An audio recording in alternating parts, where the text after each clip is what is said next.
জয় শিব শম্ভু। আমি স্বপ্না, আর আমি আজকে বৃহৎ শিব মহাপুরাণের 7ম অধ্যায়ের শিবের তপস্যা এবং মদন ভস্ম পাঠ করতে চলেছি।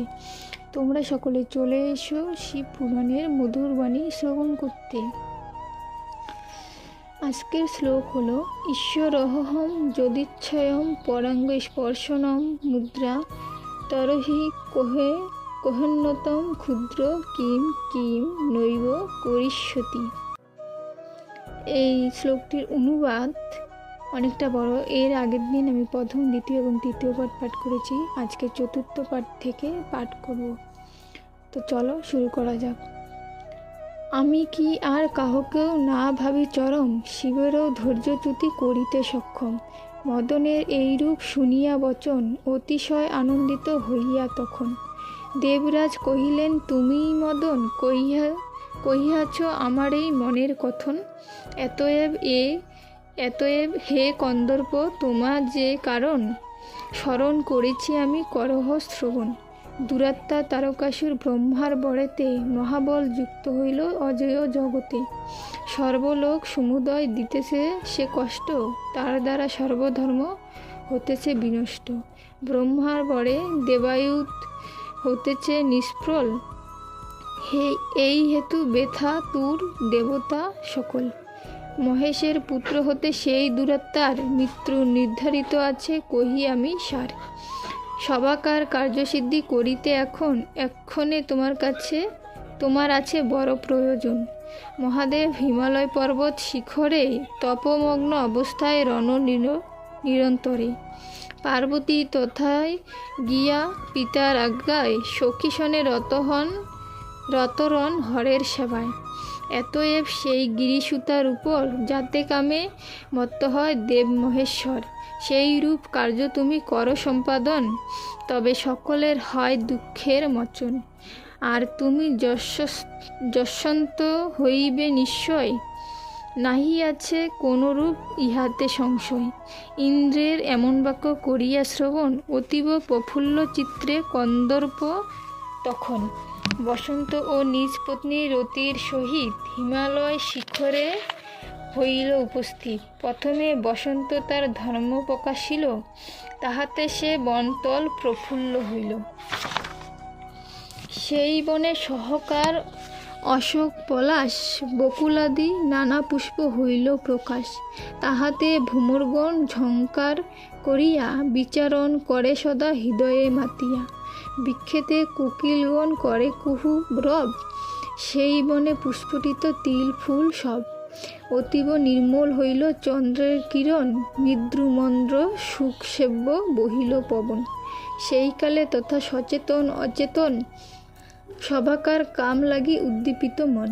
বসন্তের অকালিকী প্রবৃত্তি দেখিয়া দেবশ্রেষ্ঠ মহাদেব সবিস্তিত হইয়া অতি দৃঢ়তার সনে দেব পঞ্চানন পরম দুষ্কর তপ করেন তখন। ঋতুরাজ অধিকার করিলে সে বন, রতিসনে সম্মিলিত হইয়া মদন। ফুল্লচিত্রে আকর্ষণ করি চুদবান, মহেশের বাম পার্শ্বে করে অবস্থান। রতি পার্শ্বে কন্দর্পকে করিয়া দর্শন, বিমোহিত নাহি হয় কে আছে এমন সময় উমা পর্বত দুহিতা, নানা পুষ্প আভরণে হইয়া ভূষিতা। সখীদয় শনে যান শিব আরাধনে, সাজায়ে ফুলের ডালা হর্ষিত মনে।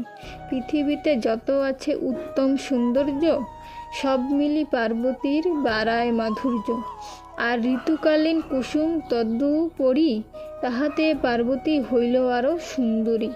সেই সুন্দরীর রূপ করিতে বর্ণন, কেহ নাই হইয়াছে সক্ষম কখন।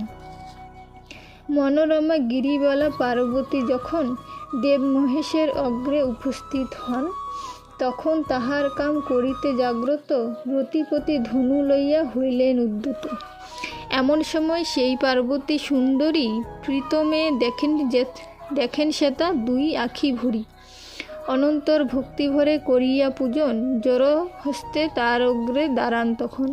ধ্যান ভাঙ্গি তিলোচন লোচন মিলিয়া, দেখিলেন শশী মুখী অগ্রে দাঁড়াইয়া।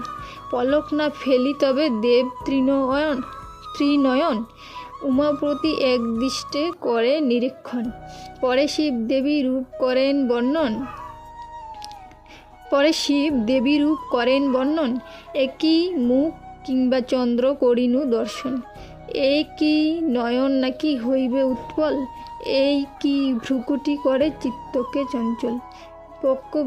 পক্ক বিম্বসম তার মধুর অধর, শুকের চঞ্চুর মতো নাসিকা সুন্দর। ইহার আলাপ কিবা কোকিলের স্বর, মধ্য কি সাক্ষাৎ বেদী হয় মনোহর। ইহার কিরূপ গতি রূপের বিষয়, বর্ণনা করিতে মম ভাষা নাহি রয়। এ ভব সংসারে যত প্রকার লালিত্য, সকল একত্র করি এ রমা নির্মিত। এরূপ বর্ণনা করি দেব মহেশ্বর, তপ হতে বিরত হইয়া অতঃপর। পার্বতীর বস্ত্রাঞ্চল ধরিবার তরে, হস্ত বাড়ালেন শিব কামুক অন্তরে। তবে উমালাজে অধবদন করিয়া, হাস্যমুখে কিছু দূরে গেলেন সরিয়া। অনন্তর অঙ্গদ্বারা হাবভাব করি, বারংবার শিবপতি চাহেন সুন্দরী। পার্বতীর অভিলাষ বুঝিয়া তখন, মোহগ্রস্ত হইলেন দেব পঞ্চানন। তার আলিঙ্গন সুখ লোভিতে তখন, চিন্তান্বিত হইলেন কামাতুর মন। ক্ষণকাল এইরূপ হইয়া চিন্তিত, বুঝিলেন আমি হইলাম মোহগ্রস্ত। আজকে শিবপুরাণের সপ্তম অধ্যায়ের এখানে চতুর্থ, পঞ্চম এবং ষষ্ঠ পাঠ আজকে পাঠ করেছি, এখানেই সমাপ্ত করছি। এর আরও অনেকগুলো পাঠ আছে, বাকিগুলো এর পরের দিন পাঠ করব, কারণ ভিডিওটা অনেকটা বড় হয়ে যাবে, যেটা আমার আপলোড করতে অনেকটা ডাটার প্রয়োজন হয়। সেই কারণে ভিডিওটা এখানেই সমাপ্ত করছি। সকলে চেষ্টা করবেন শিবপুরাণ পাঠ করার বা শিবপুরাণের মধুরবাণী শ্রবণ করার। আর আমার শিবপুরাণ পাঠ করতে গিয়ে যদি কোনো ভুল ত্রুটি হয়ে থাকে, ভগবানের কাছে এবং আপনাদের সকলের কাছে ক্ষমা চাইছি। আপনারা সকলে আমাকে নিজেদের ছোট বোন বা সন্তান ভেবে ক্ষমা করে দেবেন। আজকে এখানেই সমাপ্ত করছি। সকলে ভালো থাকবেন। ধন্যবাদ।